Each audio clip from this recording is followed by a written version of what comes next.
Hello everyone, welcome to Punjab success mantra. आज के session में हम 10 एमसीक्यूज डिस्कस करेंगे रिलेटेड टू साइंस। उससे जाने से पहले आप देख सकते हैं हमारे कुछ फ्री इनिशिएटिव्स। अब फ्री इनिशिएटिव्स में आपसे अराउंड 10:15 बजे करंट अफेयर्स डिस्कस किए जाते हैं। 11 आपसे पंजाब एनटी की रिवीजन की जाती है। ऐसे ही डेली करंट अफेयर्स इशू जो 12 ओ क्लॉक आपसे डिस्कस किए जाते हैं। Next is past 1 year current affairs revision जो चलती है, that is on at 1 PM। Daily 10 MCQs revision जो चलती है, that is 2 PM। Previous year papers आपसे डिस्कस किए जाते हैं 3 PM। और उसके बाद 8 PM आपसे पंजाब प्रिंसिपल रिवीजन क्लासेस चल रही हैं। सो दिस इज द स्केड्यूल। आप अपनी प्रिपरेशन में इनको यूज कर सकते हैं, जिससे आपकी प्रिपरेशन काफी ज्यादा इफेक्टिव हो जाएगी। Let's start the session. यहां पर हम 10 MCQs को डिस्कस करेंगे। पहला क्वेश्चन है, the common TV remote uses A. radio waves, B. lasers, C. infrared waves, or is it D. ultrasonic waves? आप वीडियो को पॉज कर सकते हैं और अपना आंसर लिख सकते हैं। Answer for this particular question is infrared waves. अब देखिए, आपको सारे वेव्स के बारे में जानना चाहिए। सो यहाँ पर जो भी हमारी इलेक्ट्रोमैग्नेटिक वेव्स हैं वो कुछ इस तरह से एग्जिस्ट करती हैं। आप एक न्यूमोनिक याद रख सकते हैं, that is, I will write that, C X U V I M R। C stands for cosmic waves। देखिए, आप जैसे ही इस तरफ से इस तरफ को जाएंगे तो वेवलेंथ इंक्रीज करती है। तो सबसे ज्यादा वेवलेंथ आपको कहां पर देखने को मिलेगी? That is in radio waves. आप देख सकते हैं यहां पर वेवलेंथ कितनी ज्यादा बढ़ चुकी है, राइट? जितनी ज्यादा वेवलेंथ होगी उतनी एनर्जी कम होगी। इसका मतलब क्या है? एनर्जी सबसे ज्यादा किसमें होगी? That is in cosmic waves और दी गामा वेव्स। आई होप यहां तक क्लैरिटी है। अब जितनी ज्यादा एनर्जी होगी उतनी ज्यादा फ्रीक्वेंसी होगी। सो यहां पर आप देखेंगे जो गामा रेज है, एक्स रेज, अल्ट्रावायलेट रेज, इसको बोलते हैं visible light. Visible light is split into 7 colours, right? फिर इंफ्रारेड, यहां पर आता है आपका microwaves, and this is the radio waves. तो अगर आप कॉस्मिक वेव से रेडियो वेव्स तक जाएंगे, जो रेडियो वेव्स की फ्रीक्वेंसी है वो क्या है? That is come. On the other hand wavelength क्या है? ज्यादा। ठीक है, सो वेवलेंथ सबसे ज्यादा आपको कहां पर देखने को मिलेगी? That is in the radio waves. Next पे चलते हैं। नेक्स्ट क्वेश्चन आता है आपका, क्वेश्चन ध्यान से पढ़िए। Expressed as a percentage relative humidity. अब रिलेटिव ह्यूमिडिटी का आपको फॉर्मूला बताया गया है। It is the ratio of the actual vapor pressure of the water in the air at a particular temperature to that when the air is saturated with water vapor. It is measured with the help of। अब आपसे पूछा जा रहा है कि relative humidity जो है वो किस इंस्ट्रूमेंट से मेजर की जाती है? A है pycnometer, B potometer, C clinostat, और इज इट D साइक्रोमीटर? आप वीडियो को पॉज कर सकते हैं, अपना आंसर लिख सकते हैं। So the answer for this particular question is answer D, psychrometer। अब देखिए, सबसे पहले आप relative humidity समझ लीजिए। जो आपकी relative humidity है, it varies with temperature। जैसे जैसे आप टेम्परेचर को बढ़ाते जाएंगे वहां पर वाटर, अमाउंट ऑफ वाटर जो एयर होल्ड कर सकता है वो इंक्रीज करता जाएगा। फॉर एग्जाम्पल, आप मान लीजिए आपका टेम्परेचर 10 डिग्री सेल्सियस है, तो जो एयर की कैपेसिटी है वाटर होल्ड करने की वो कितनी है? 100% इस कैटेगरी में, जब टेम्परेचर क्या है? 10 डिग्री सेल्सियस। अगर मैंने टेम्परेचर बढ़ा दिया, अब जो वाटर होल्डिंग कैपेसिटी है एयर की वो बढ़ जाएगी। So temperature is directly proportional to the amount of water that the air can hold. ऐसे ही अगर आप टेम्परेचर बढ़ाते जाएंगे तो amount of water that the air can hold will increase. ये बात समझ आई है? This is known as relative humidity. अब आपसे क्वेश्चन पूछा गया था कि रिलेटिव ह्यूमिडिटी को हम मेजर किससे करते हैं? सो मेजर करने के लिए एक आपके पास इंस्ट्रूमेंट है, that instrument is known as psychrometer. अब देखिए, जो साइक्रोमीटर है यहां पर 2 थर्मोमीटर्स लगे होते हैं। एक होता है ड्राई बल्ब थर्मोमीटर और एक होता है वेट बल्ब थर्मोमीटर। अब ये साइक्रोमीटर एक्चुअली में क्या करता है? देखो, साइक्रोमीटर का एक और नाम है जिसको नाम बोला जाता है हाइग्रोमीटर। सो साइक्रोमीटर लिखा हो या हाइग्रोमीटर लिखा हो, it's one and the same thing. So अगर हम रिलेटिव ह्यूमिडिटी की बात करते हैं वो हम किससे मेजर करते हैं? That is psychrometer. I hope यहां तक क्लैरिटी है। ठीक है जी, नेक्स्ट क्वेश्चन पे चलते हैं। Question number 3, noise level above which of the following limits can cause death in human beings? 120 decibel, 190 decibel, C is 80 decibel, और इज इट D 110 डेसिबल?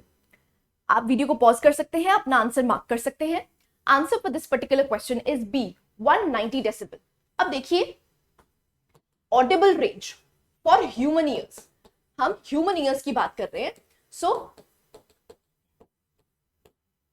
अगर मैं कहूं फ्रीक्वेंसी में, so it is 20 hertz to 20,000 hertz. On the other hand, अगर मैं decibel में लिखती हूं तो डेसिबल में इट इज 0 टू 180 डेसिबल्स।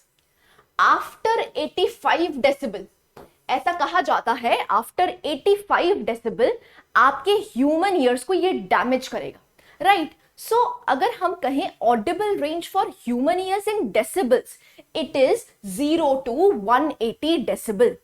अब यहां पर क्या है, it can cause death even, तभी कहा जाता है 85 डेसिबल से ऊपर की आवाज आपके ईयर्स के लिए डैमेजिंग है। सो अगर 180 डेसिबल से ऊपर कोई भी नॉइज होती है, it can even be fatal, right? So यहां पर आंसर क्या बन जाएगा, 190 decibels. So you can see, आप देख सकते हैं 140 डेसिबल जो है that is the noise of a gun shot और इवन द फायरवर्क्स। सो अगर हम ऑडिबल रेंज देखते हैं तो 0 टू 180 डेसिबल्स आपको याद रखनी है, लेकिन 85 डेसिबल्स के बाद ह्यूमन ईयर जो है वो डैमेज होना शुरू हो जाता है। आई होप यहां तक सबको क्लैरिटी है। नेक्स्ट क्वेश्चन पे मूव करते हैं, क्वेश्चन नंबर 4। अब क्वेश्चन नंबर 4 ध्यान से पढ़िएगा, ये इंपॉर्टेंट क्वेश्चन है। ए स्टेटमेंट है, फर्स्ट स्टेटमेंट है आपकी, water shrinks in volume until it reaches 4 degrees Celsius. Second statement है, the temperature of water below the icy layer of lakes in the winter remains at 4 degrees Celsius. Third statement है, that is below 4 degrees Celsius, the density of water drops. A option है 1, 2, 3. B option है 1 and 2 only. C option है 1 and 3 only. और is it D 1 only? Video को pause कीजिए और ये question attempt कीजिए। So the answer for this particular question is 1, 2 and 3. All of these statements are correct. अब देखिए यहां पर आपको एक यूनिक फीचर वाटर का पता होना चाहिए।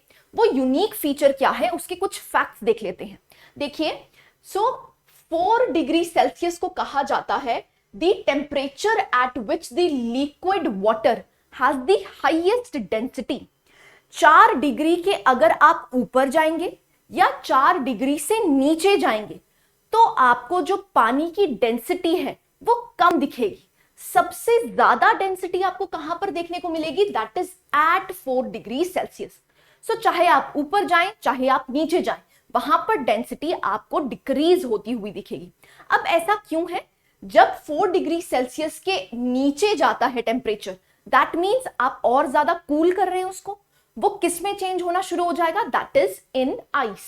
अब आइस का जो स्ट्रक्चर है, वो स्ट्रक्चर क्या होता है, उसमें ज्यादा एयर स्पेसेस होती हैं। अब अगर एयर स्पेसेस ज्यादा हैं, दैट मीन्स वो जो डेंसिटी है उसकी कम हो जाएगी, तभी तो आपकी जो आइस है इट फ्लोट्स ऑन वाटर। ये बात समझ आई? तो 4 डिग्री सेल्सियस एक ऐसा टेम्परेचर है जहां पर वाटर की डेंसिटी सबसे ज्यादा होगी। अब इससे ऊपर जाएं चाहे इससे नीचे जाएं, इसकी डेंसिटी आपको कम होती हुई दिखेगी। आई होप यहां तक क्लैरिटी है, राइट? अब इससे होता क्या है, देखिए जो भी चीज जब भी टेम्परेचर इससे नीचे जाता है तो एक लेयर क्या बननी शुरू हो जाती है, जो अपर लेयर है वो क्या बननी शुरू हो जाती है, आइस। अब आइस जब बन जाती है तो उसके नीचे की जो लेयर है वो क्या रहती है, 4 डिग्री सेल्सियस पे ही रहती है। अब इसका मतलब क्या है कि जो इसके नीचे की सतह है वहां पर जो एक्वाटिक एनिमल्स रहेंगे उनको कोई डैमेज नहीं होगा, तो उनको विंटर किल का मतलब क्या होता है, जब टेम्परेचर माइनस में चला जाता है। तो इसका मतलब क्या है, वो जो शीट है, जो आइस की शीट है, वो एक प्रोटेक्टिव लेयर की तरह काम करेगी। आई होप यहां तक क्लैरिटी है, राइट? सो यहां पर आप फैक्ट्स देख सकते हैं।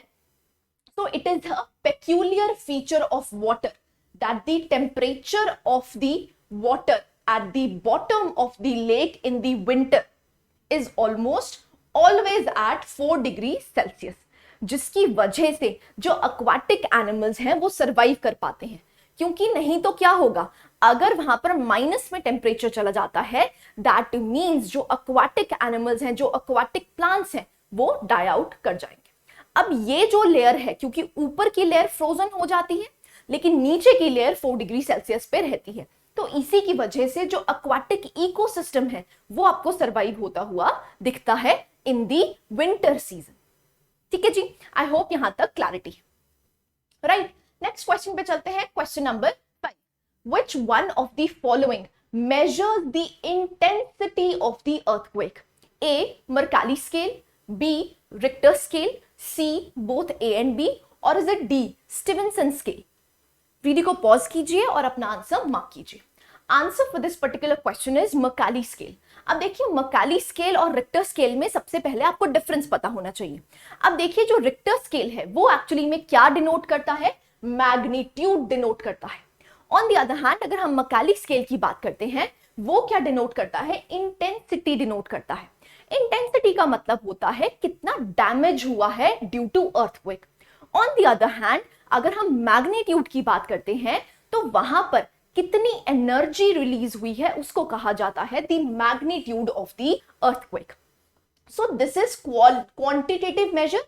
ऑन द अदर हैंड ये क्वालिटेटिव मेजर है, क्योंकि अर्थक्वेक की वजह से कितना डैमेज हुआ है उसको कहा जाता है इंटेंसिटी ऑफ अर्थक्वेक।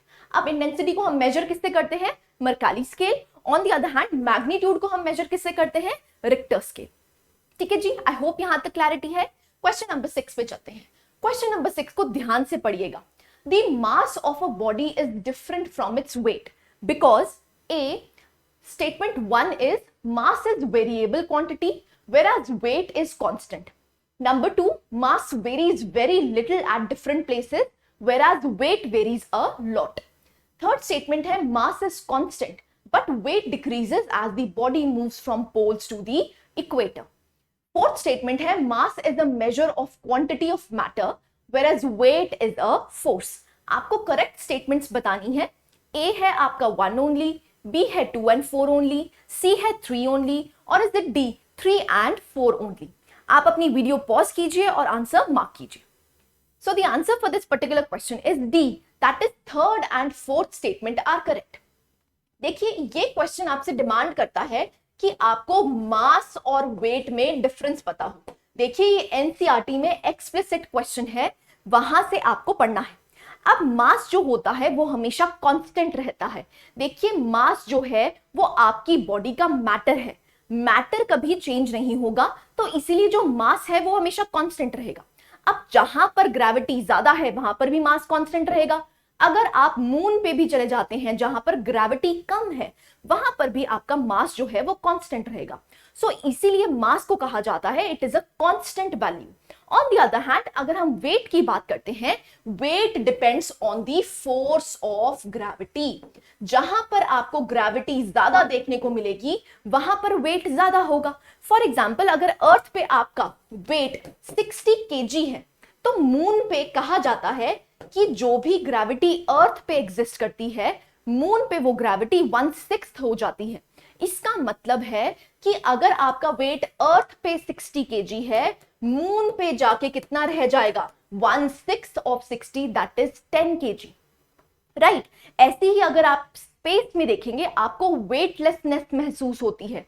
वेटलेसनेस का मतलब क्या है कि फोर्स ऑफ ग्रेविटी क्या है? 0. दैट इज वाई आपको क्या देखने को मिलता है? वेटलेसनेस।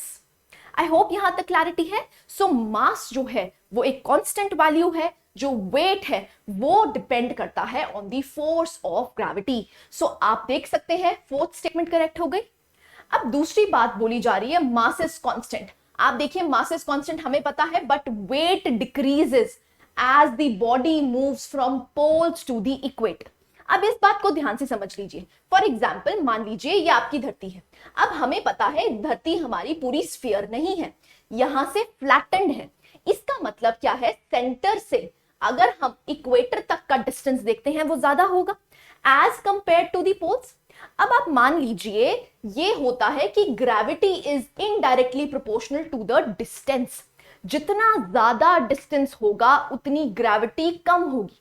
अब डिस्टेंस कहां ज्यादा है? इक्वेटर पे ज्यादा है, that means force of gravity कहां कम होगी? That is on the equator. इसका मतलब क्या है? जहां पर आपको वेट कम कहां महसूस होगा? That is on the equator, क्योंकि डिस्टेंस फ्रॉम द सेंटर ज्यादा है, जिसकी वजह से फोर्स ऑफ ग्रेविटी कम हो जाती है। अगर फोर्स ऑफ ग्रेविटी कम है तो वेट भी कम है। ठीक है, सो यहां पर पोल्स पे आपको आपका जो वेट है वो ज्यादा दिखाई देगा। ऐसे ही अगर आप किसी हिली एरिया पे चले जाते हैं, अगर आप एक माउंटेन पे खड़े हैं, अगर माउंटेन है तो ऑब्वियस सी बात है आपका डिस्टेंस और भी ज्यादा हो गया।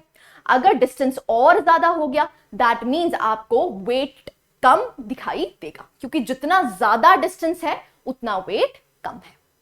आई होप यहां तक क्लैरिटी है।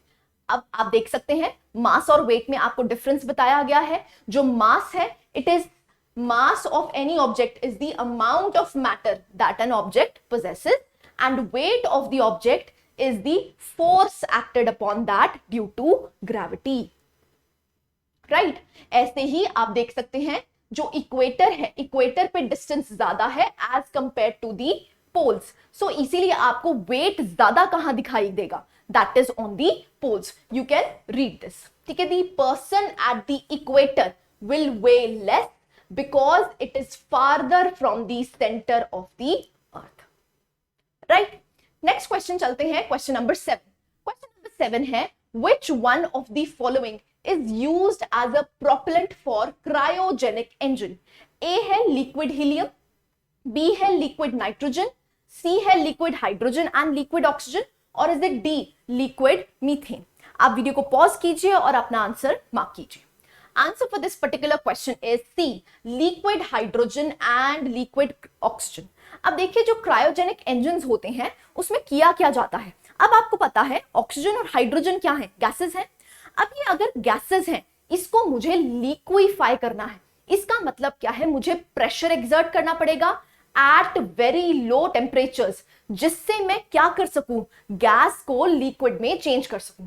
सो आप देख सकते हैं क्रायोजेनिक इंजन में जो लिक्विड हाइड्रोजन है उसको हमें कंप्रेस करना पड़ता है at -253 degree Celsius. So temperature आप देख सकते हैं कितना लो है। ऐसे ही अगर हम लिक्विड ऑक्सीजन की बात करते हैं, अगेन यहां पर -183 डिग्री सेल्सियस तक इसको क्या करना पड़ता है? कंप्रेस करना पड़ता है एट वेरी लो टेम्परेचर्स। सो यहां पर लिक्विड ऑक्सीजन और लिक्विड हाइड्रोजन यूज होता है। नेक्स्ट क्वेश्चन पे चलते हैं, क्वेश्चन नंबर 8। क्वेश्चन नंबर 8 है, a person weighs more in a lift which is A, moving up with the constant velocity, B, moving down with the constant velocity, C, accelerating upwards, or is it D, accelerating downwards? Question को pause कीजिए और अपना answer mark कीजिए। So answer for this particular question is accelerating upwards. अब देखिए यहां पर आप डायग्राम देख सकते हैं, रादर आप फील भी कर सकते हैं।